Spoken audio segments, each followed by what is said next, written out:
global happenings today. We communicate, we analyze global news. Stay tuned. Hello, great people. Welcome back to our channel. We're so excited to have you again. Something very dramatic happened to the office of the National Advisor to the President on Security. That's National Security Advisor to Bola Ahmed Tinubu. We're talking about Ribadu. And it's good enough you hear this for yourself, because it came as a huge shock considering his position. But then it was a reminder that this issue of insecurity does not just happen to the poor alone. It's quietly and gradually moving to the high class. I mean, happening, what you're going to hear happened actually in Abuja when, he's one of the, I think maybe his member or a staff of his office took their Hilux, to go and worship in the mosque. After some few hours, they didn't see it again. Don't forget that Ribadu some few days ago had issued a stern warning to Nigerians, urging them to desist from paying ransom to terrorists, kidnappers, and criminal gangs. And he made that remark on Tuesday. That's some few days ago. On Tuesday, precisely in Kaduna State, while he received a fresh batch of over 60 kidnapped victims, including a deputy director in the civil service and a relative of Bishop Matthew Coker. The victim, who had been held in captivity for over a month, were reportedly rescued following a series of coordinated military operations in southern Kaduna. And there are about 35 males and 29 female, including several children. And he did the handing over of the victims to the Minister of Defense as Mohammed Abubakar. He stated that ransom payment only emboldened criminal elements to commit more atrocities. But I mean, yesterday it just came in and it was a huge shock to most Nigerians, and it clearly shows that this thing is hitting virtually everywhere. I don't know how Nigeria will be rescued from this issue of insecurity. Don't forget that Lindume has been repeatedly talked about that issue, insecurity. And he said something some few days ago that it's not a River State that they should put, state of emergency. State of emergency should be put on insecurity and the economy of Nigerians. But let me just give you full details of what is going on right now to see how that Hilux can be rescued. I mean, if it can happen to the National Security Advisor to the President, then the common man on the street gotta pray and be as vigilant as possible. Now, authorities in the Federal Capital Territory has launched a manhunt after the Toyota Hilux assigned to the office of the National Security Advisor, Ribadu, was reportedly stolen during Friday Jumat prayer in Abuja. Sources say the black Hilux was parked around 1:05 p.m. opposite the Abuja Municipality Area Council building in Area 10, while its occupant attended prayer at a nearby mosque. Security analyst Zagazula Makama shared news of the incident on his X handle, stating that the NSA official returned from the mosque to find their vehicle missing. According to him, he says, a source said the theft was immediately reported to the Gaki Police Division at approximately 2 p.m., leading to a swift response by the law enforcement. In response, the FCT Police Command activated stop and search checkpoint throughout the city, targeting major routes in and out of Abuja. Police officials confirmed that a formal investigation is underway and the effort have been intensified to recover the vehicle and apprehend those responsible. According to them, they said that the command said it has intensified effort to track down the fleeing suspect and recover the stolen Hilux.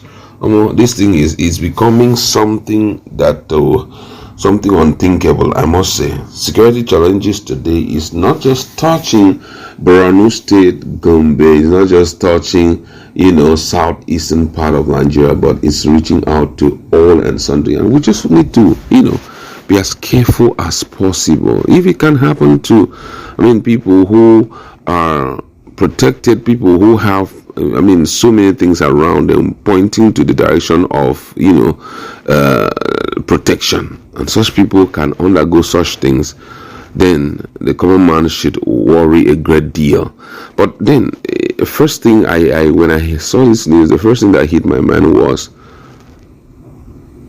there no gadgets inside that, security gadgets inside that vehicle, like tracking devices inside that vehicle that can make it very easy for that vehicle to be tracked? We can't be this careless.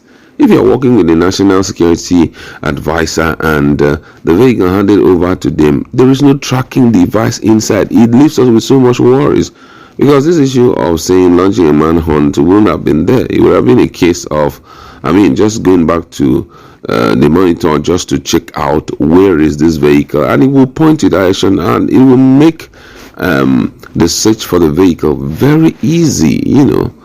But a situation whereby such a vehicle, which is attached to the security advisor, has nothing like tracking record inside, tracking device inside. It leaves me with so much worry, because it's as though a lot of things that we have been talking about actually does not really bother us that much. In a country like Nigeria, surrounded with so much theft, it is advisable that whatever you do, you must take into consideration, first of all, the fact that insecurity is everywhere in the country. And if insecurity is everywhere in the country, everything needs to be put under serious scrutiny. You must not show any lapses, just to make sure that at the end of the day, you are not a victim. Because it will be quite troubling and shocking if at the end of the day, they are non-victims. According to the house, well, it's quite shocking and it's quite an unpleasant food that we're getting right now. But truth be told, a high-profile vehicle of that magnitude moving around without a tracker, one would expect that kind of person who even the president or the security advice he can't get. And for the miscreants to have successfully taken such a vehicle under his watch, that means these guys are more daring, and which also gives us, asks pertinent questions like, if at this high profile level you're in, things like tracker devices are not there, and up till now they are still on manhunt, not knowing exactly where this vehicle is. Could have left Nigeria for all we know. And if at this rate they can't even find those behind it as quickly as within 24 hours, they will have a problem. All this while they keep telling us that when someone is being kidnapped, don't pay ransom and all that. Somehow if they keep doing it, they don't get ransom, they'll stop kidnapping. You are saying that people's children, people's parents should keep buying, all because you don't. Now that it has come, they are so daring enough that it has come close to the NSA, telling them, okay, if we can't pick the vehicle, then humans are nothing. It couldn't have taken us anything to pick you. Because humans, there's no tracker inside their body. Yes. If you can take your vehicle that has quote unquote that may have had trackers and you're unable to pick it. That means if we decide to be more daring, we could pick, and yet there would still not be tracker. Yes, eventually, maybe at some point, the security agencies will be more daring, but the message has been passed. And that's actually the heart of Abuja. The city of power where the presidency sits. And they're picking on, look, this whole issue of poverty and bad governance, it has ripple effects. You may say, I'm a security agent, I have all the security details I need, I have all the intels I need. When the poverty level becomes so high, some miscreants will come there, they will tell you, this life I'm living, said, is it a life?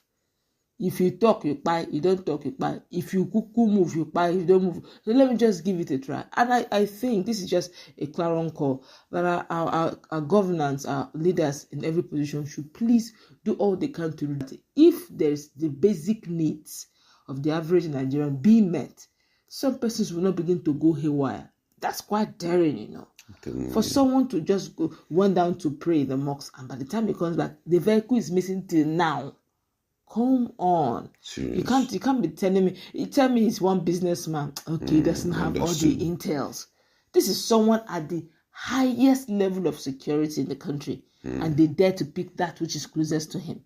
It's worrisome. I must say it's really worrisome. Now, what do you think will be the president's position in respect to this? And do you think that it would cause the FCT minister to have a refocus?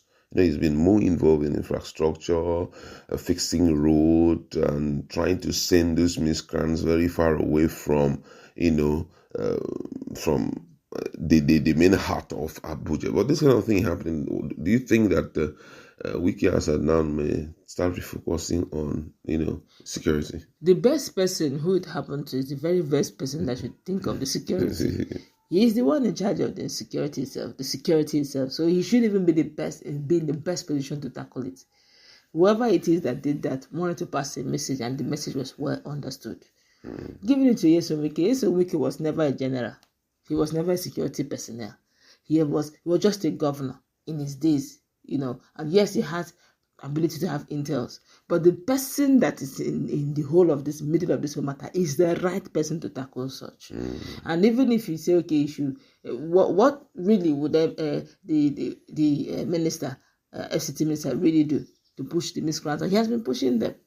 If you ask me, is now for someone like Nyesom Wike, he will not be very, very careful, knowing fully well that he's not really liked anyway. So he probably go anywhere he's going, no matter how small of the distances, he will go with all the complete security details he need. All right, we'd like to leave it there. Let's meet our